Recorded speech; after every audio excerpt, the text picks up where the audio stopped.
사랑하는 수정동교회 성도 여러분, 안녕하십니까? 김병철 목사입니다. 4월 13일 월요일에 드리는 매일 묵상을 시작하겠습니다. 오늘 부르실 찬송가는 220장 사랑하는 주님 앞에입니다. 찬송은 형편에 따라 영상을 잠시 멈추시고 개인적으로 부르시기 바랍니다. 하나님의 말씀은 사도행전 9장 36절에서 42절까지 말씀입니다. 신약성경 203쪽에 있습니다. 이제 제가 하나님의 말씀을 강독하겠습니다. 이것은 하나님의 말씀입니다. 하나님의 말씀에 경청하시기 바랍니다. 욥바에 다비다라 하는 여제자가 있으니 그 이름을 번역하면 도루가라 선행과 구제하는 일이 심히 많더니 그때에 병들어 죽음에 시체를 씻어 다락에 누이니라. 룻다가 욥바에서 가까운지라. 제자들이 베드로가 거기 있음을 듣고 두 사람을 보내어 지체 말고 와 달라고 간청하여 베드로가 일어나 그들과 함께 가서 이르매 그들이 데리고 다락방에 올라가니 모든 과부가 베드로 곁에 서서 울며 도르가가 그들과 함께 있을 때에 지은 속옷과 겉옷을 다 내보이거늘 베드로가 사람을 다 내보내고 무릎을 꿇고 기도하고 돌이켜 시체를 향하여 이르되 다비다야 일어나라 하니 그가 눈을 떠 베드로를 보고 일어나 앉는지라. 베드로가 손을 내밀어 일으키고 성도들과 과부들을 불러들여 그가 살아난 것을 보이니 온 욥바 사람이 알고 많은 사람이 주를 믿더라. 아멘. 사슴과 같은 사람 여제자 다비다라는 제목으로 묵상 말씀을 나누도록 하겠습니다. 다비다는 사람들에게 잘 알려지지 않은 이름입니다. 그녀는 죽음에서 소생한 사람이지만 나사로만큼 익숙하지 않습니다. 사도행전에 잠깐 그 이름이 등장하지만 그녀가 어떤 사람이며 어떤 일을 감당했는지 자세히 알 수는 없습니다. 사도행전 본문에서 부각되는 인물은 다비다가 아니라 그녀를 살린 베드로입니다. 예루살렘 교회에 박해가 시작되자 베드로는 흩어진 형제들을 찾아다니며 그들을 돌봤습니다. 오늘 사건이 있었던 욥바라는 작은 도시는 베드로의 순회 방문지 중 하나였습니다.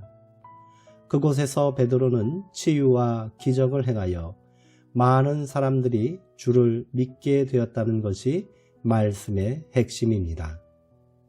그러나 우리는 오늘 말씀에서 다비다에 주목하고자 합니다. 그녀는 그럴 자격이 충분한 사람이기 때문입니다. 다비다는 아람어로 사슴이라는 뜻이라고 합니다. 헬라 사람들은 그 이름을 헬라어로 도루가라고 불렀습니다. 성경에서 사슴은 긍정적 맥락에서 등장합니다. 시편 41편 1절에는 하나님이여 사슴이 시냇물을 찾기에 갈급함 같이 내 영혼이 주를 찾기에 갈급하니이다 라는 고백이 나오고 하박국 3장 19절에는 주 여호와는 나의 힘이시라 나의 발을 사슴과 같게 하사 나를 높은 곳으로 다니게 하시리로다 라는 구절이 나옵니다. 이처럼 사슴은 하나님을 그리워하는 영혼을 상징하며 활발한 생명력을 연상케 합니다. 아가서에는 사랑하는 여인을 향해 어린 사슴과 같다는 표현이 등장합니다. 그렇게 사슴은 사랑스러운 존재를 비유적으로 표현할 때 사용되는 동물입니다. 그렇다면 다비다는 대체 어떤 사람이었을까요? 그녀는 오로지 사람들의 기억 속에서만 존재합니다. 그의 직접적인 행적은 어디에도 남아있지 않습니다. 사도행전은 다비다를 여제자라고 소개하고 있습니다. 신약 성경에서 여제자라는 말은 여기에 유일하게 등장합니다.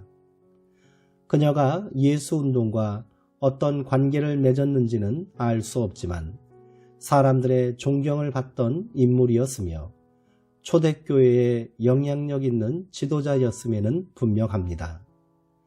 사도행전 9장 36절에는 그녀가 선행과 구제하는 일이 심히 많았다라고 말합니다.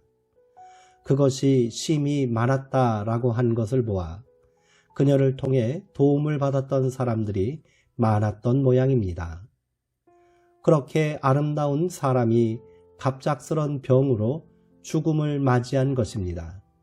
그 죽음이 자연스러운 것이었다면 사람들이 그녀를 다시 살려달라고 베드로를 찾아오지 않았을 것입니다.